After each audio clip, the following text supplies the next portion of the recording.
Okay, volcanoclastic deposits. Volcanoes, that's what we're talking about right now. Clastic, this word. Remember from sedimentary rocks, we had chemical sedimentary rocks and clastic sedimentary rocks. So volcanoclastic, we're using that word again, like fragments. Fragments that fly up out of a volcano. So in this image you see, here's the volcano, the magma's coming up through the neck of the volcano and then is erupting out of the volcano. And from that, we're going to have different kinds of pyroclastic material. Let's move over here. So pyroclastic debris, that's lava, that's just fragments flying through the air, and they're going to be they're molten. And as they get up into the air, they're going to freeze, right? They crystallize minerals, maybe it's obsidian, whatever it is. That's going to, coffee's done. That's going to form in the air. So there can be pre-existing rock. So the volcano is made out of rock, right? And so when it blasts the material, those gases propel it and its magma is flying through the air. It also can break off chunks of the pre-existing rock. That's going to fly up out of the volcano. There's going to be landslides that occur, and then lahars too. So lahars are like a mud flow, a volcanic mud flow. All right, let's look back at this image. So we have the material going up, flying through the air, and convective plume just means there's some convection. This hot air is in there and it's cooling and convecting. Here's the rising convective column, eruption jets. That's the gases that are moving the material up into the atmosphere. Though gravity is going to start pulling that material back down, that's the collapsing column. And then we have what's called a pyroclastic flow. That's going to be these swirling clouds of material that rush down the flanks of the volcanoes. Gravity also is going to pull material out of the plume here. We have falling ash. Lapilli is little rocks, like pebble-sized rocks that are going to be falling out of the big column of ash. And then wind is going to pull that material, and we'll get this stratospheric haze. That just means like a big cloud of ash that's going to cover the area after the volcanic eruption. Okay. The different kinds of lavas, right? So a basaltic lava is going to be that quiet lava flow, but there can be pyroclastic materials that are ejected during a basaltic eruption. So there's going to be these chunks, like we call those bombs of lava, that solidify into basaltic vesicular, right? Because we've got gases in there propelling it up into the air. So these vesicular basalts are going to fall and be chunks on the surface of the volcano.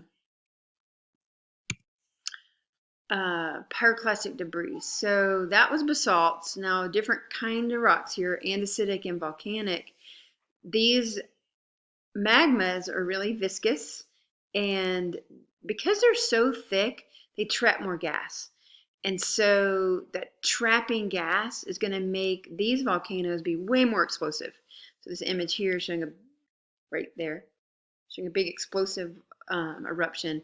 That's definitely from a volcano that has felsic material in it. Different than the basaltic one that's just like pew, pew, pew, bits of basalt flying out of the volcano. So this is way more explosive, lots of ash.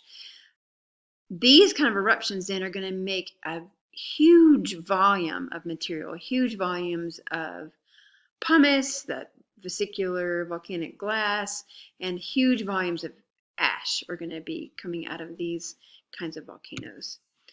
So here's that pyroclastic flow. So the column of ash is going up into the air, and then gravity brings it back down and it rolls down the flanks of the volcano.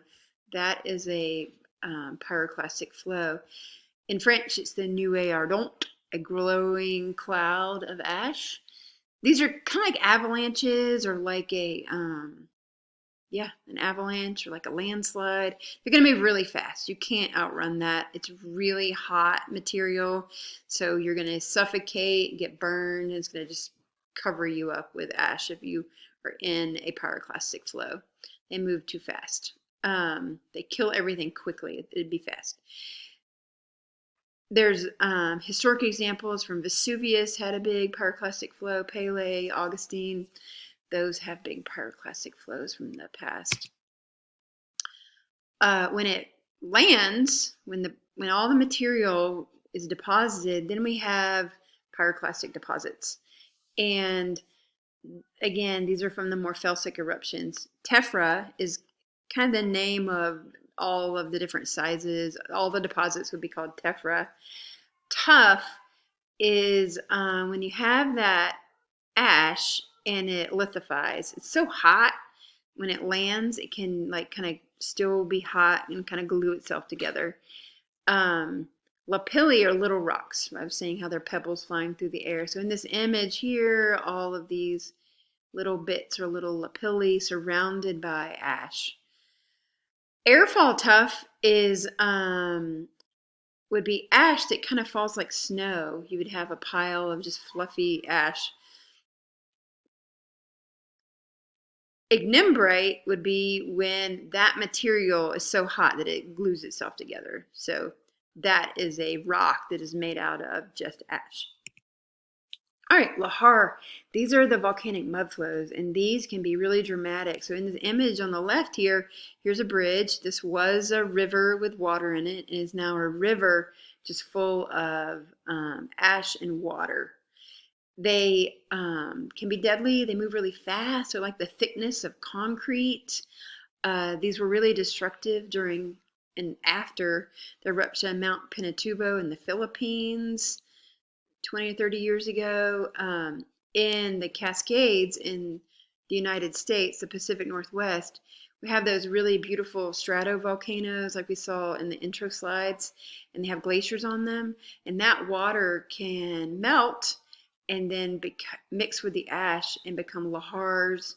There's a big scare of that, worry of that for like Mount Rainier, because it has the potential to produce lahars that could flow a long ways. They tend to go in river valleys, so that is important to know. Then they'll leave behind these deposits. So this is a volcanic mud flow, an old lahar deposit. The big trees have been picked up by the mud flow. Yeah, so pretty destructive. All right, so we have coming out of the volcano lava, and then the sun is weird. We have lava and with different kinds of that, and then we have pyroclastic material, and now we have, that's better, volcanic gas. So gases, depending on the kind of lava, so remember the silica rich ones are going to have those tetrahedra in them, and they're going to trap gases, and that helps make them explosive volcanoes. In a basaltic lava that's less viscous, less resistance to flow, it's going to trap less gas. But gases can make up, so here it says 1 to 9%. So a small percentage or almost 10% of the magma can be gas. And the gases can be different things. So water vapor, steam can be in there. Carbon dioxide comes out of volcanoes, and then sulfur dioxide. This bottom image here is this beautiful sulfur crystals coming out of a vent in the side of a volcano. As the really sulfur-rich gases come out of the volcano, they're solidifying these beautiful crystals. Smell like rotten eggs, but they're really pretty. Okay, yeah, so it just depends. Is it felsic or is it mafic? And then remember also those gases give us vesicles. So in a vesicular basalt, those vesicles are from this gas that's trapped in the lava, and also in a pumice, those tiny little vesicles in a volcanic glass are from the trapped gases in the volcano. The gas then, as the volcano erupts, is going to come out of the magma. If it's a sulfuric acid will form because it mixes with water. So that's one of the materials from a volcano, is we can get these acids and acidic gases. And yeah, so the style of gas escape controls eruption violence. Eruption violence. If it's a low viscous, those basaltic magmas are going to really let the gases escape pretty easily. And so the eruption is going to be just kind of this mellow lava flow, where a rhyolite is going to trap in those gases and make it a way more violent, explosive eruption. Yeah, and then here's an image of some vesicles in a basaltic rock.